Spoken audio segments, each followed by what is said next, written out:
Hi viewers, నమస్తే అండి. ఈరోజు నేను పచ్చిమిరపకాయల పచ్చడి ఎలా చేస్తారో చూపిస్తాను. ముందుగా స్టవ్ వెలిగించి బాణలి పెట్టి అది వేడెక్కిన తర్వాత నూనె వేయాలి. నూనె కాగిన తర్వాత అందులో జీలకర్ర వేసుకోవాలి.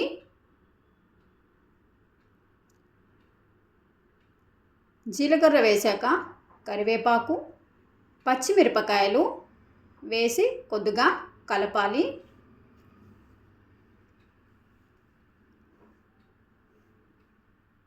వీటిలో కొంచెం పసుపు వేసుకోవాలి.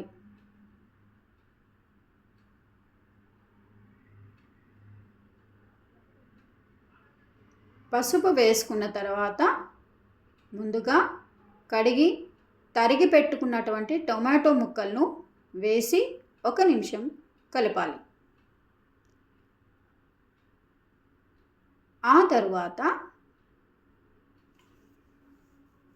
తరిగి పెట్టుకున్నటువంటి ఉల్లిపాయ ముక్కలను వేయాలి.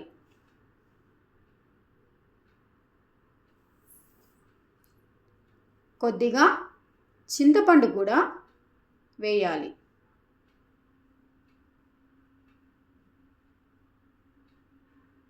ఇప్పుడు తగినంత ఉప్పు వేసి ఈ మిశ్రమాన్ని మగ్గనివ్వాలి. ఇంకొక స్టవ్ మీద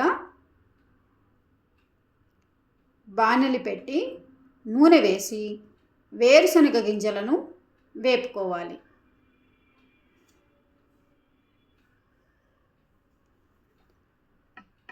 ఈ చట్నీ కూడా నేను పనిచేస్తున్నటువంటి కాలేజ్ హాస్టల్లో విద్యార్థుల కోసం చేసినటువంటిదండి.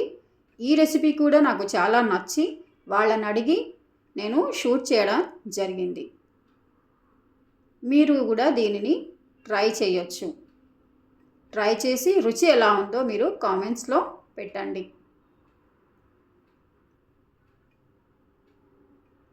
ఇలా వేగినటువంటి వేరుశనగ గింజలను ఒక ప్లేట్లో తీసి పెట్టుకోండి. తరువాత వెల్లుల్లిపాయలను తీసుకొని మిక్సీలో వేసుకోవాలి. వాటితో పాటు ఇంతకుముందు ఉడకబెట్టుకున్నటువంటి టొమాటోలు, పచ్చిమిరపకాయల మిశ్రమాన్ని కూడా మిక్సీలో వేసుకోవాలి.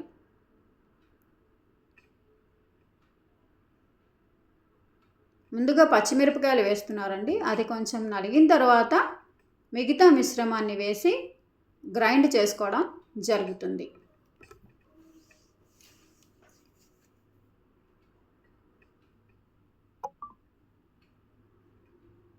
అంతేనండి, పచ్చిమిరపకాయల పచ్చడి రెడీ అయిపోయింది.